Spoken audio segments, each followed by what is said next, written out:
Okay, so we're continuing our NRL Wooden Spoon series. We're looking at the Penrith Panthers of 2001. What is interesting, what I took out of this is actually, even the bad teams, their scoring is actually, in attack at least. By today's standards, it isn't bad. Defensively, however, defence coaches back in the early 2000s, it wasn't a priority. Your priority was to outscore the opposition, not to keep them out. So the style of rugby league played then, different to now. Except in the last few seasons, we've seen rule changes to speed up the game, increase fatigue, and apparently increase scoring. The wrestle hasn't really slowed the game down at this point. It's still a very attractive product to watch. So that means the little guy, so your half-back, maybe your full-back, possibly your winger. Your winger doesn't have to be a man mounted. He has to be quick. So your Wendell Sailors are the exception rather than the rule, whereas now most wingers are over 6'2", 6'3", as a minimum. Most, I say most, not all, and they weigh a lot. Back then, Wendell Sailor, Lottie Takiri, they're the exceptions to the rule. How different things are now. Wingers now and even fullbacks now are massive. Back then, they could be slight, nippy, quick. Your halfbacks, again, Andrew Joey Johns, for example, not a big bloke, but very nippy, very quick, very manoeuvrable. Sort of like a Sam Walker. Sam Walker wouldn't have survived 10 years ago. 20 years ago, he would have thrived. That's what I'm taking out looking at this, and that's what I remember as a kid watching rugby league. The little guys had more space, more time, and the game was quite quick. So you got the big guys tired. Defensive mismatches.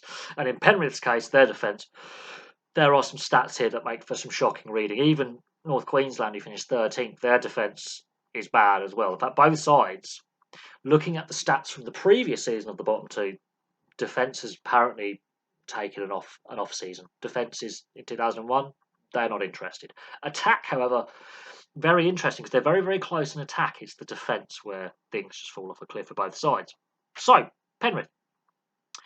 In a 14-team league, they win 7 games. They lose 19, 14 points. So basically, North Queensland without the points deduction the year before.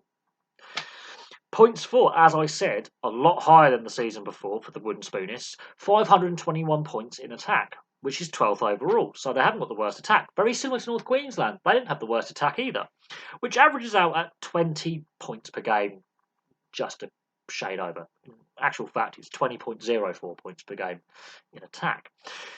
Points against, so defensively, this is horrific reading. 847 points conceded, which is last. That averages at 32.6 points per game on average you're conceding. So that's an average of 2 converted tries a game, plus the odd drop goal in there for rubbing it in, which means an overall points differential of 326. That's bad. Now, in comparison, the North Queensland Cowboys, who finished 13th, also with 14 points, in 26 games got 6 wins, 2 draws, 18 losses. What becomes the killer and what keeps North Queensland above Penrith in this season is their defence. Their defence is that little bit better, 69 points better to be exact.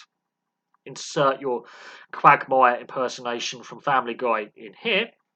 So North Queensland, their points for, their attack is actually worse, 514, which averages out to just under 20 points per game, actually 19.8 on average.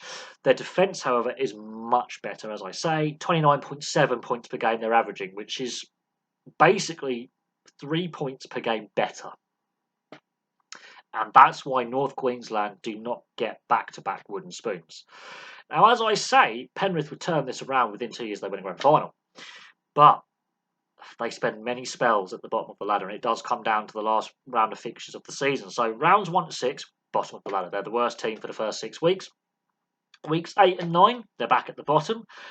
Then the origin period mid-season comes in, and there's a brief period where they're not the worst side. This is where they're winning most of their games. So between rounds 9 and 17, they're not the worst team, but they're back on the bottom of the ladder between rounds 17 and 24. Round 25, they're off the bottom of the ladder. Round 26, North Queensland, at the end of it all, the end of the season, have a better defensive record. That is the only reason at this point before drawing of lots, because it would have come down if they had the same win-loss record of 7 wins and 19 losses had North Queensland not drawn those 2 games. It would have then ultimately come down to drawing of lots if their defences were also equal. So basically, if the points differential was equal, it would have come to drawing of lots. The defence, even of North Queensland, is diabolical. But Penrith, yeah, I always use the Western Suburb Magpies as a reference point for being bad. We are getting to the Western Suburb Magpies level of 98 and 99 where the defence has stopped. Not quite, but that 99 season, you were getting to that level of getting hammered every week.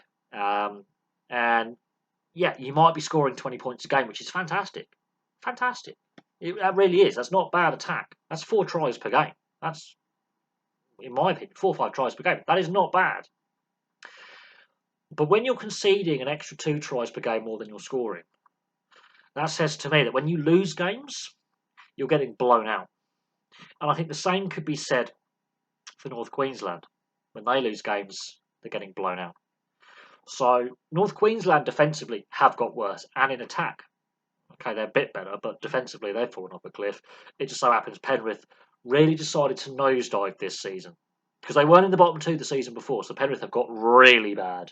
They've bottomed out. As I say, within 2 years, they've touched Mother Earth.